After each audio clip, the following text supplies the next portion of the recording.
国民党有了新的战斗力，就能够脱胎换骨了，能改变台湾岛内的这个政治的格局。郑丽文主打两岸要积极的向前沟通，他是反抗中，他的力量会非常的强大。大罢免、馆长登陆，再到郑丽文当选，所以一句话，能为什么党员愿意投这么多的票给郑丽文？因为他是改变台湾内部抗中反中的强力的声音，第一次出现了主流政治人物开始呼应加强两岸交流，或者是直面大陆的崛起的这个事实。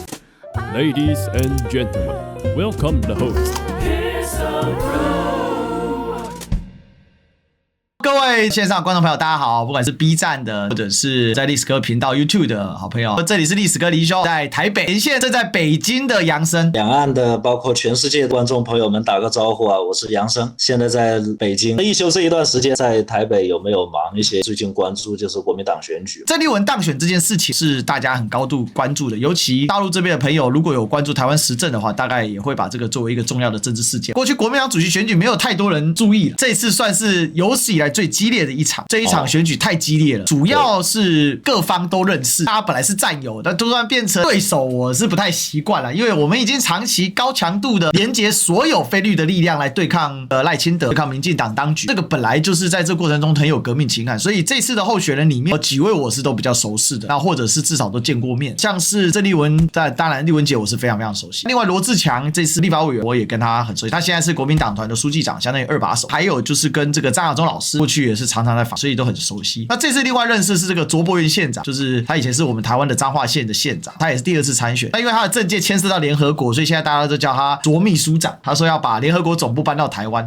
这个非常惊人的一个政见。那还有一位是大家被认为是朱立伦的继承人，前台北市长郝龙斌，背后支持他的是资深媒体人赵少康，其实算是媒体大亨了。那回过头来，最后一位是前国大代表蔡志宏，但是我完全不熟他。我在做节目的时候遇到他，我就说谢谢蔡先生，我就把他快转。所以大概是整体上有6位候选人。这一次主要两强的话聚焦在郝龙斌跟郑丽文之间。那最后的开票结果也是这样，郑丽文获得 50.15% 的选票，郝龙斌获得 35%， 罗智强获得 10%， 其他都在 3% 以下 2% 以下。那其实比较意外的是张亚中校长，他上一届是获得了 40% 左右的选票，然后这一届直接崩盘了。但整体来讲，今天的题目是郑丽文当选的中国国民党主席能改变什么？在这里面呢，当然对我来讲，我作为一个台湾40岁以下勉强还算点年轻人的样子，我们当然还是会主观期待世代交替。大家也知道台湾社会的经济发展跟政治发展是比大陆还要再快一点，因为这个是过去政经形势的一个状况，政治经济的样态也不太一样，尤其我们的政治跟生活是连结在一起，所以我都怀疑为什么金钟奖不能把政论节目纳进去呢？这个应该是跟综艺节目一起啦。重点在于说，因为这个高度的连结，其实它就会让我们觉得跟生活上的一些状况有关系。那这一次的选举非常的激烈，郝龙斌可能有点机会，罗智强可能也有一点机会，甚至上一次拿第2名的张亚中，也许他也有爆发力。激烈代表没有绝对领先者，上一次张亚中跟朱立伦虽然也激烈，但整体来讲拉开于第3名的当时的时任国民党主席江启臣，现任的立法院副院长，基本上朱立伦大概掌控了大多的全局，虽激烈但不激烈到你死我活的程度，但这一场是有一点这样的味道。他最后的冲刺段在于郑丽文已经开始显著的领先，郝龙斌有大量的国民党各县市长、各议长，还有很多的议员什么的支持，所以让人家看起来非常非常的焦灼。但是这也牵涉到国民党的问题，国民党65岁以上的党员占了2%，他的33万党员里面有22万是65岁以上，这33万党员有没有一些问题，这是另外一回事，因为有很多终身党员，他党员名册有没有更新，这另外一回事。大家了解国民党的党员名册目前为止还是停留在 Excel 跟纸本作业上，还没有到这个所谓的数位化的程度，所以可能这33万党员有很多是终身党，1万块就当终身党员，可能他已经不在，但是他可能还在党员名册上，所以有虚报的状况。那最后的这个投票率大概在3%到4%之间，郑丽文得了超过一半，背后几个比较强的助选力量。郑丽文主要是我们这边的桃园市的议长邱奕胜，相当大的一股力量，另外就是新北市的党部主委，也是前秘书长李乾隆。那李乾隆过去也是朱立伦跟侯友宜现在的新北市长的主要支持者。国民党党员结构分成派系票或者分为组织票，就上面下令谁他投谁。另外一种叫做自主党，就他自由加入，过去大概率的比分是6:4，60%是组织票，40%是自主党员票。这个组织票会随着周期性而膨胀，谁帮他缴钱，就他们的投，他们投没缴钱，他们这个组织票是丧失功能。郝龙斌是以组织票为主，然后还有建制派的政治人物的支持。郑丽文背后也是有这些地方派系背后的支持力量就很复杂。在郝龙斌这边有一个非常强力的支持者，就是赵少康。那赵少康呢，是当郝龙斌出来选的时候说，他们两个只会有一个出来选，他们是一个绝对结盟的状态，所以也让这场的国民党选举本来就已经激烈了，那还更上升一个维度啊，就变成说媒体大亨加进来了嘛，所以又在这传播上面呢更行的这个激烈化。那主要最后的关键点集中在于说，赵少康高喊中共介选台湾的这个国民党主席的选举，那这个事情其实让整个选举走向非常激烈的一个状况。过去民进党选举只要高喊阿共仔阴谋啊，就基本上无往不利嘛，但是没有想到国民党选举也会有阿共仔阴谋，而且喊的人不是民进党。我也是看到我们大陆的网友这边对这件事情的关注呢，主要是这么几种声音呢。一种就是对于郑丽文这一派，尤其是他反映出来的，至少是在台湾岛内年轻世代，或者说至少是蓝营这边的年轻世代和地方力量，对于把自己的这个身份认同讲明白这件事情，不用再害怕别人的冷眼，就直接大胆的讲出中国人这3个字来讲，是持肯定态度的。对于国民党现在处于一个在野的状态，再结合郑丽文女士过往的一些发言啊，包括她的一些表态啊，可能就像当时这个馆长来大陆的时候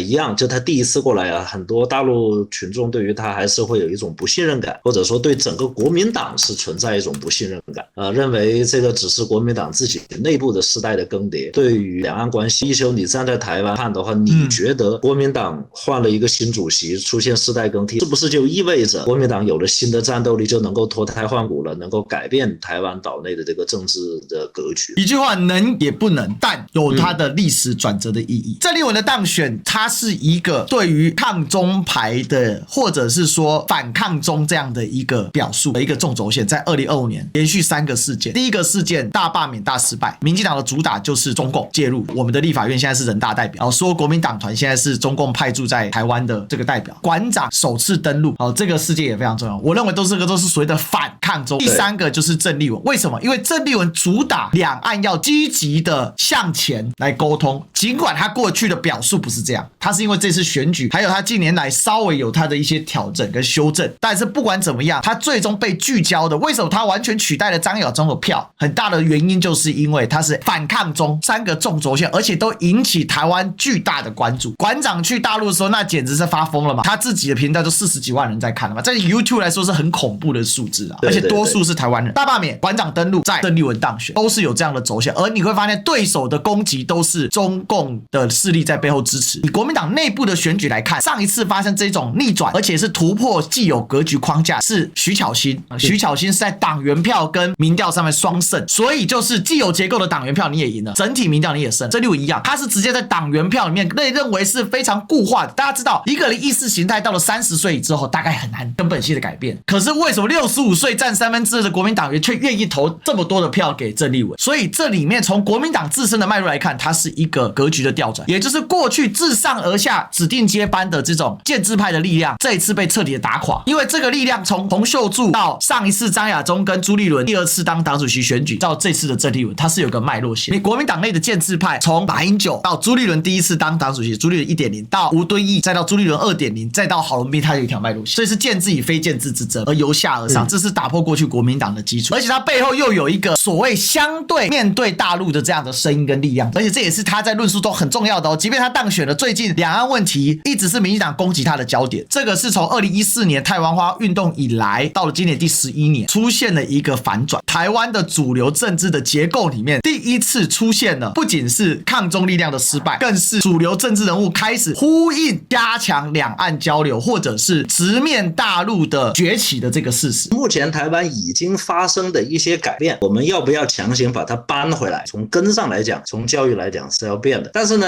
我们知道，我们也意识到了，无论是这个关于宗教也好，或者说民间的一些迷信行为吧，或者说这个也不叫迷信，特别的这个存在啊，比如说这个请神上身啊，包括拜拜啊什么这种东西，这些都没问题啊，这都是属于风俗习惯。然后只要这些相关团体它的这个是服务于这个群众的这种文化需求，而不是服务于其他的政治目的的话，它也是会存在的。还有就是这个台湾已经开开放了这个就是 LGBT 群体的这个，尤其是同性恋群体的这个合法婚姻嘛。所以说这个台湾已经发生了改变，只要和国家安全、大的这个政治安全，或者说这个我们总体的这个国族认不产生冲突，一切的这些东西都是可以保留的。那么其他的，你像这个台湾有很独特的战略地位，那么这个军事、这个国防这方面，这个肯定是这个由解放军来统一管理。这样以后啊，这个台湾就不用服兵役了。我说台湾岛内的民众都知道大陆是这个政策的话，他们会不会对统一的这种恐惧和疑虑有所减少？台湾人肯定是没有人去想过实体落地该怎么做哦，就算有，大概也在台湾并不是一个主流的声音，但是肯定有牺牲。有一个关键是代价呢，代价当然就是牺牲掉那些支持台独的人啊，本来他们就该被牺牲啊。但是我会觉得台湾，老实讲，如果这样具体落实的话，就台湾除了特定的这一些意识形态很极端的人之外，我觉得台湾人虽然政治意识形态不，但是整体来讲，不要去让他们背负到刑责这件事情上，我想这个会是台湾人整体上的一个需求。郑丽文当选中国国民党主席能改变什么？这就是个改变。这种话题以前谁敢讲啊？两岸问题终究是要处理，包含说2027年大陆领导人的接下来会是什么状况，而且多了站出来之后，其实带动了好多人嘛，这是好事啊。在往前推进的过程当中，大陆这边也有比较年轻世代，大家这样站出来欢迎我们，而且我们其实在很多意识形态跟想法上其实有很多的不一样，但是我们在谈的时候总能谈得很愉快，这就是一种你一定要透过这种接触，但是要接触对，我想这个还是很重要的，人跟人的相处会带动人群跟人群的相处。大陆它无论它是哪一种的立场，无论它是什么立场，它的表达出来呢，它会把它的这个理由讲清楚啊，然后包括就是它的这个原因讲清楚。就是现在为什么说这个早谈早好啊？本来应该从从容容、游刃有余，不要搞到最后匆匆忙忙、连滚带爬。我们以前还比较善良，或者说对于无论是对岸的同胞还是香港同胞，还是有比较大的这种仰视感的时候，又获得更多的理解。无论是香港同胞还是台湾同胞的诉求会获得理解。但经历过这几年，尤其是中美的这个关系的变化，包括国际大环境的变化，导致了这个小的一国两制的这个变化。大陆已经对于无论是比如说区别对待，包括这个给予为了争取他的比如说你们的理解和支持，放弃一部分的利益，或者说给予一部分的优待，他对于就是现在大陆民众对于这一种反对和那种这个抵触情绪啊是非常现实。所以说这个事情如果越晚谈了哈，以这个现在国际经济环境的变化和大陆本身的发展来看，对于这一种方案的统一统后的台湾能获得的利益的这个量来讲，是越往后越少，这是肯定的。如果说这个最后统一的方式是非和平方式结束的话，那么这个就会更少。我们当然了，作为决策方啊，就是我们的中央啊各方面他们肯定会站在他们的这个角度，整个国家的利益角度有通盘的考量，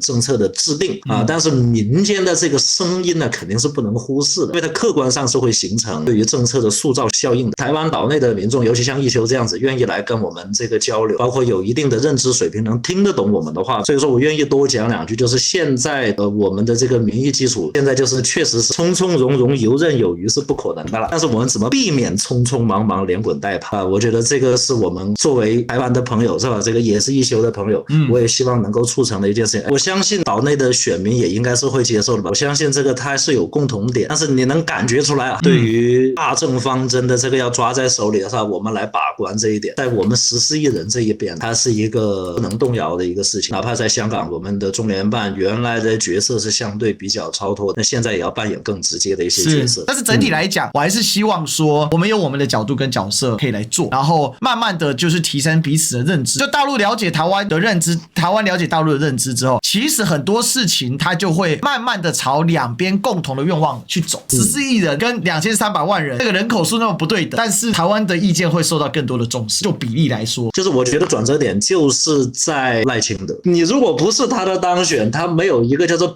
极啊，就不会太难。就是他的当选会让我们这一边抛弃了一些幻想，也让对岸的很多朋友也认清了一种所谓的紧迫感，然后再加上这个大陆展现出来的这一个无论是围台军演啊，包括那几次联合利剑，也让你说岛内的朋友他没有感觉吗？但是他也会客观上也会嗅到，那如果你朝这个方向去，那结局可能也是比较确定的，那么才会迸发出那种像馆长包括一休这样的朋友，包括钟明轩这样的朋友敢于来到大陆，虽然他们可能过去对于大陆有各种各样的成见，但是他来了以以后，我们就有这个自信，甭管你以前有没有骂过大陆，骂大陆骂成什么样子，只要你来，我有这个信心你会改观。但是我们还是希望在这个领域里面，尽可能的不要只是回答一些被期望的答案，而是回答一些很真实的台湾的受众、台湾人主体上的一个答案。台湾人要这样说，他不会告诉你答案的，不会有人想出来。但是我就讲一个最笼统的，但是却是台湾人的共性：大陆的方便，台湾的自由，就这么简单哦。就是从这个逻辑，你看我们衍生出多少的讨论，就后半段这个小小的想法衍生出来，代价就是台湾人不能喊台独啊，就是你就算不高唱祖国万岁，你也得不喊你是台独。这一点其实在台湾同胞的